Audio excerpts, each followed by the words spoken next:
Assalamualaikum warahmatullahi wabarakatuh. Selamat datang di channel Kajian Islam dan Amalan.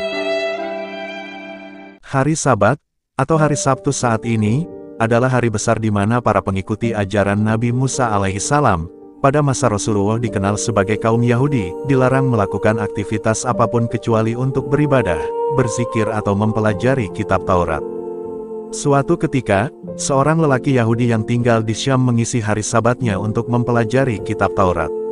Ia menemukan dalam Taurat tersebut ayat-ayat yang menyebutkan tentang sifat dan keadaan Nabi Muhammad, Nabi yang diramalkan akan turun sebagai penutup para nabi-nabi, sebanyak 4 halaman.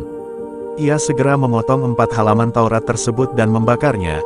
Saat itu memang Nabi Saul telah diutus dan telah tinggal di Madinah.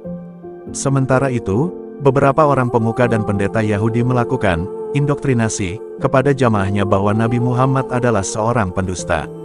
Jika ditemukan sifat dan cerita tentang dirinya dalam Taurat, mereka harus memotong dan membakarnya karena itu merupakan ayat-ayat tambahan dalam Taurat yang tidak benar. Lelaki Yahudi dari Syam tersebut adalah satu anggota jamaah sekte ini. Pada hari Sabtu berikutnya, ia juga mengisi harinya dengan melakukan kajian terhadap Taurat, dan ia menemukan 8 halaman yang menyebutkan tentang keadaan dan sifat-sifat Nabi Muhammad.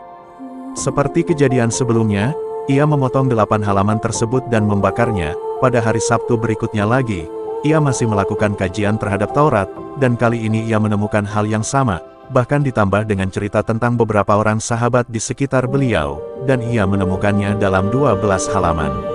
Kali ini ia tidak langsung memotongnya, tetapi ia berpikir dan berkata dalam hatinya, jika aku selalu memotong bagian seperti ini, bisa-bisa Taurat ini seluruhnya akan menyebutkan tentang sifat-sifat dan keadaan Muhammad. Tentunya kita tidak tahu pasti, apakah memang kandungan Taurat seperti itu. Atau memang Allah telah menggiring lelaki Yahudi kepada hidayahnya, sehingga setiap kali dipotong, akan muncul secara ajaib mukjizat pada halaman lainnya, lebih banyak dan lebih lengkap tentang keadaan Nabi Muhammad. Tetapi, 3 kali pengalaman kajiannya tersebut telah memunculkan rasa penasaran dan keingintahuannya yang besar kepada Muhammad. Bahkan dengan 3 kali kajiannya tersebut, seakan-akan sifat-sifat dan keadaan beliau telah lekat di kepalanya, dan seperti mengenal beliau sangat akrab, ia datang kepada kawan-kawan Yahudinya dan berkata, "Siapakah Muhammad ini? Ia seorang pembohong besar yang tinggal di Madinah," kata salah seorang temannya, "lebih baik engkau tidak melihatnya, dan dia tidak perlu melihat engkau." Tetapi lelaki Yahudi yang telah melihat dengan ilmu yakin tentang keadaan Nabi Muhammad ini, tampaknya tidak mudah begitu saja dipengaruhi teman-temannya. Seakan ada kerinduan menggumpal kepada sosok Muhammad yang belum pernah dikenal dan ditemuinya itu.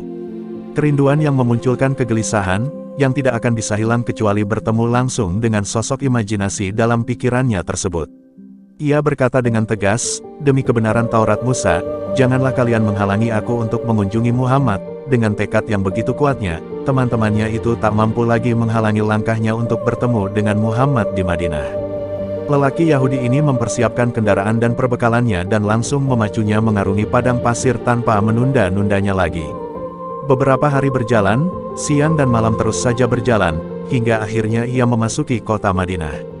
Orang pertama yang bertemu dengannya adalah sahabat Salman Al-Farisi. Karena Salman berwajah tampan, dan mirip gambaran yang diperolehnya dalam Taurat, ia berkata, "Apakah engkau Muhammad?" Salman tidak segera menjawab, bahkan segera saja ia menangis mendapat pertanyaan tersebut, sehingga membuat lelaki Yahudi ini terheran-heran. Kemudian Salman berkata, "Saya adalah pesuruhnya." Memang, hari itu telah 3 hari Nabi Muhammad wafat dan jenazah beliau baru dimakamkan kemarin malamnya, sehingga pertanyaan seperti itu mengingatkannya kepada beliau dan membuat Salman menangis. Kemudian lelaki Yahudi itu berkata, "Di manakah Muhammad?" Salman berpikir cepat, kalau ia berkata jujur bahwa Nabi Muhammad telah wafat, mungkin lelaki ini akan pulang, tetapi kalau ia berkata masih hidup, maka ia berbohong. Salman pun berkata, "Marilah aku antar engkau kepada sahabat-sahabat beliau." Salman membawa lelaki Yahudi tersebut ke masjid. Di sana para sahabat tengah berkumpul dalam keadaan sedih. Ketika tiba di pintu masjid, lelaki Yahudi ini berseru agak keras, "Assalamualaikum, ya Muhammad." Ia mengira Rasul ada di antara kumpulan para sahabat tersebut, tetapi sekali lagi ia melihat reaksi yang mengherankan. Beberapa orang pecah tangisnya, beberapa lainnya makin sesenggukan dan kesedihan makin meliputi wajah-wajah mereka. Salah seorang sahabat berkata, "Wahai orang asing, siapakah engkau ini? Sungguh engkau telah memperbaharui luka hati kami. Apakah kamu belum tahu bahwa beliau telah wafat 3 hari yang lalu?" Seketika lelaki Yahudi tersebut berteriak penuh kesedihan, "Betapa sedih hariku, betapa sia-sia perjalananku. Aduhai, andai saja ibuku tidak pernah melahirkan aku, andai saja aku tidak pernah membaca Taurat dan mengkajinya, andai saja dalam membaca dan mengkaji Taurat aku tidak pernah menemukan ayat-ayat yang menyebutkan sifat-sifat dan keadaannya, andai saja aku bertemu dengannya setelah aku menemukan ayat-ayat Taurat tersebut, tentu tidak akan sesedih ini keadaanku." Lelaki Yahudi tersebut menangis terseduh, tenggelam dalam kesedihannya sendiri. Seakan teringat sesuatu, tiba-tiba ia berkata, "Apakah Ali berada di sini, sehingga ia bisa menyebutkan sifat-sifatnya kepadaku?" "Ada," kata Ali bin Abi Thalib sambil mendekat kepada lelaki Yahudi tersebut. "Aku menemukan namamu dalam kitab Taurat bersama Muhammad. Tolong engkau ceritakan padaku ciri-ciri beliau." Ali bin Abi Thalib berkata, "Rasulullah itu tidak tinggi dan tidak pendek, kepalanya bulat, dahinya lebar, kedua matanya tajam, kedua alisnya tebal.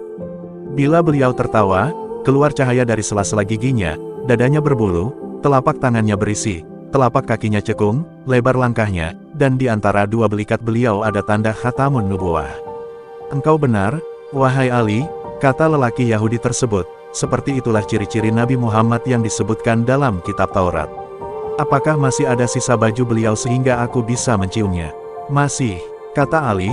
Kemudian ia meminta tolong kepada Salman untuk mengambil jubah Rasulullah yang disimpan Fatimah As-Zahra, istrinya dan putri kesayangan Nabi. Salman segera bangkit menuju tempat kediaman Fatimah. Di depan pintu rumahnya, ia mendengar tangisan Hasan dan Husain, cucu kecintaan Rasulullah. Sambil mengetuk pintu, Salman berkata, "Wahai tempat kebanggaan para nabi, wahai tempat hiasan para wali, siapakah yang mengetuk pintu orang yatim?" Fatimah menyahut dari dalam, "Saya, Salman," kata Salman. Kemudian ia menyebutkan maksud kedatangannya sesuai yang dipesankan oleh Ali. "Siapakah yang akan memakai jubah ayahku?" kata Fatimah sambil menangis. Salman menceritakan peristiwa berkaitan dengan lelaki Yahudi tersebut, lalu Fatimah mengeluarkan jubah Rasulullah, yang terdapat 7 tambalan dengan tali serat kurma, dan menyerahkannya kepada Salman, yang langsung membawanya ke masjid. Setelah menerima jubah tersebut dari Salman, Ali menciumnya diiringi haru dan tangis, hingga sembab matanya. Jubah Rasulullah tersebut beredar dari satu sahabat ke sahabat lainnya yang hadir, mereka menciumnya dan banyak yang menangis karena haru dan rindu kepada Nabi Muhammad, dan terakhir jatuh ke tangan lelaki Yahudi tersebut. Lelaki Yahudi ini mencium dan mendekap erat jubah Nabi Muhammad dan berkata, "Betapa harumnya jubah ini." Dengan tetap mendekap jubah tersebut, lelaki Yahudi ini mendekat ke makam Rasulullah, kemudian menengadahkan kepalanya ke langit dan berkata, "Wahai Tuhanku, saya bersaksi bahwa Engkau adalah Zat yang Esa, Tunggal dan tempat bergantung As-Syomat.